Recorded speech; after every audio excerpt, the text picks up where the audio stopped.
Moon Knight is developing quite the cult following in Marvel Rivals, and it's easy to see why. He has the most unique style of damage I've ever seen in any hero shooter, coupled with easy to use but perfectly viable mobility tools in his kit. While he can be a very forgiving character and somewhat easy to play, there are certain strategies to maximize Moon Knight to his fullest potential. So without further ado, let's get into it. Here are my top 10 actually useful tips for Moon Knight.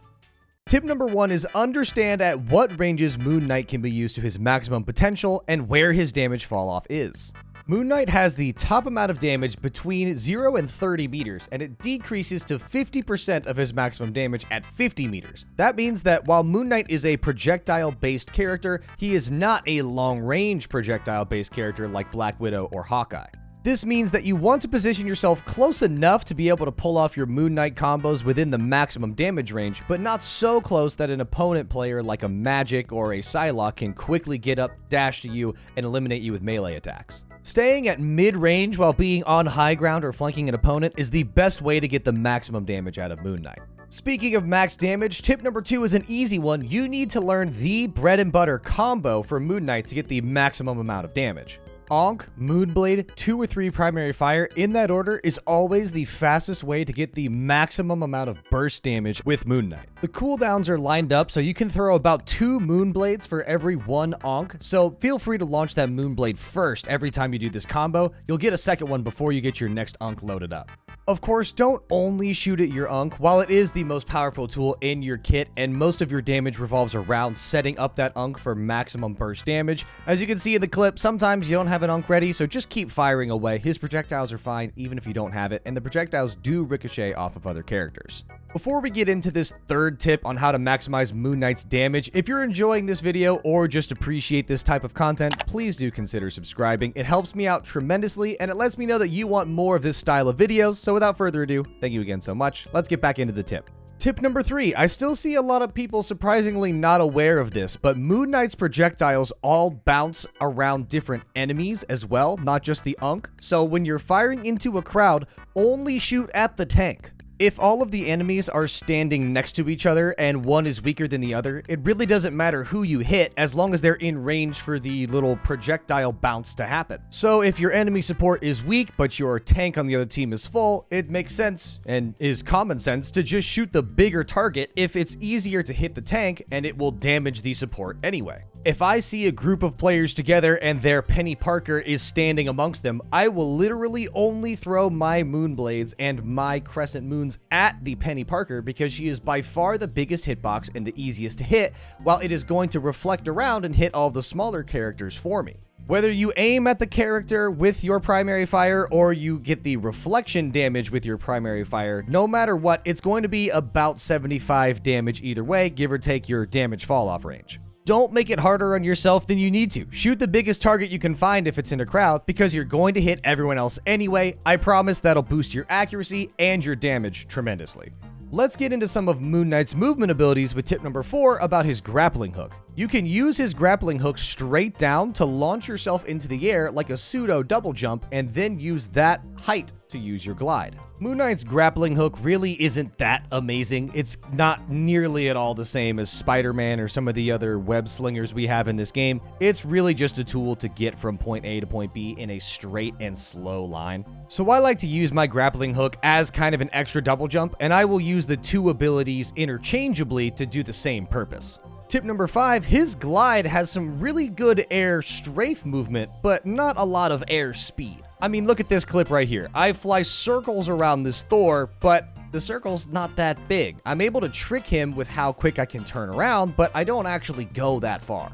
When you're using Moon Knight's glide, don't think of it as a true escape ability like Iron Man flying or Star-Lord rolling around through the air. It's pretty slow. You're not going that fast. It's like 8 meters a second, but it does have some nice strafing potential, so use it to dodge shots, get around corners, and maybe trick your opponents into thinking you've gone somewhere, where in reality, you're just still in the same spot. Tip number 6, let's talk about the Ankh. Many people don't know this, but firing the Ankh into a group of enemies actually launches them up into the air a little bit and pulls them towards the center of the circle. This means that the best time to fire your own projectiles at the Ankh you threw is immediately after you threw it. All of your projectiles have about the same speed, so don't worry about waiting for the Ank to land on the ground. As soon as you throw your Ank, throw your Moonblade, throw your primary fire directly after it, and as soon as that Ank hits the ground and pulls the enemies towards it, your damage dealing projectiles will be right there afterward, and your opponents will have no idea what just happened. Don't wait for visual confirmation that your Ank landed, just trust that the Ank is going to be where you threw it and immediately launch your other projectiles. Even if none of it works, you're really only going to wait 10 to 12 seconds before you can do it all again anyway, so immediately throw your damage dealing projectiles as soon as you throw that Ank. I promise it matters. Tip number 7, you can have 2 Anks on the map at the same time. Many people don't realize this because the opponents will break Anks as soon as they see them, but if you put an Ank in a safe space, either by you or on an unbreakable wall near their spawn room or near one of the choke points they're walking through, you can leave it there for a long time. Sometimes when I'm playing, I like to have one Ank that I'm repeatedly throwing at my enemies, and I have another Ank really close to me in case I get dived by a Spider-Man or a Hulk, so I don't have to track the diving character attacking me. I can just turn and look at the floor and the Ank that I'm standing next to and deal a lot of damage very quickly. It's a very nice safety net to have against those dive characters, and it's worth remembering that you do have 2 Anks, not just one. For the next 2 tips, we're going to talk about Moon Knight's ult, the Hand of Kchu. Tip number 8, the Hand of Kchu is best used in small areas as it does not have a very big range. Moon Knight's ult only has a 4-meter spherical radius and a 6-meter radius from the height, so it is actually a pretty small ultimate. That means you really want to use this ult in areas you know the enemies need to stay. For example, inside the hill in a domination map or on the payload in any sort of push or convoy map. Tip number 9 is closely related to tip number 8 though. While this ult is best used in small confines, you should let the ult rip as often as you can.